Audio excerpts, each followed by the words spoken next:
Às vezes a gente corre tanto pela vida e deixa passar tantas coisas bonitas.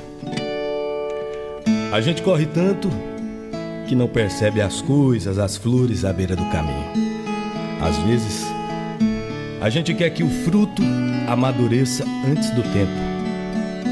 Nós temos muita pressa, mas somente Deus e o tempo sabem dar as coisas na hora certa. O tempo sabe o momento exato de dar o presente que a gente merece.